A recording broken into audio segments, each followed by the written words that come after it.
So this lady that I was hugging, she'd lost her daughter, she lost her son-in-law, she lost her future grandchild, and she lost any hope of any future grandchildren because her daughter was an only child.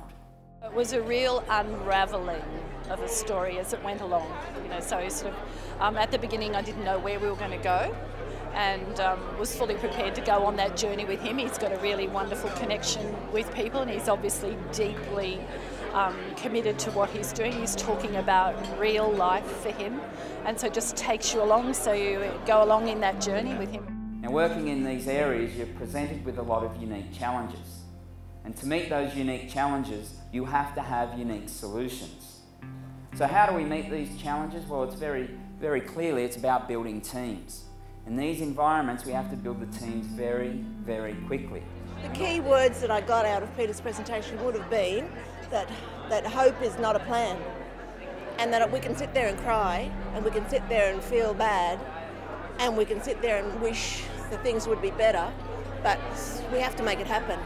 You don't have a lot of time to go away and on loving somewhere, hold hands and sing Kumbaya and get to know one another. You just have to start functioning so very, very quickly. And what's the most important thing for me in building teams in these environments? Well, it's about leadership. And I think there's two types of leadership that exist within our organisations. There's positional leadership, and there's leadership without authority. Well, I think leadership can be generalised into all different sorts of areas, and I think you had some very clear messages about leadership. But does that mean the only leaders are those who hold senior positions of leadership? Because in my experience, true leaders are identified by their actions and their reactions. It's what people do, not the positions that they hold, that really makes a difference. I think that the message that he brings about leadership today can really be, transposed across all workforces and all sort of career groups that would be interested in hearing his presentation.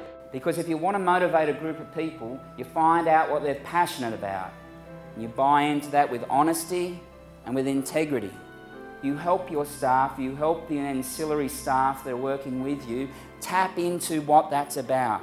You buy into their passion with honesty and with integrity, and you can do amazing things. Funny, the funniness of people, that comes out in the face of adversity and so on. He brought all that.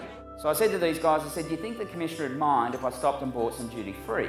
And they said, no, I'm sure he's got nothing better to do than wait for you to do your shopping. You see, as Australians, I think it's absolutely incumbent upon us to buy duty free when we travel overseas, right?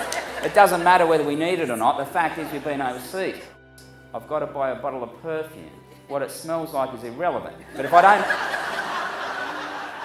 have something, I don't go home, right?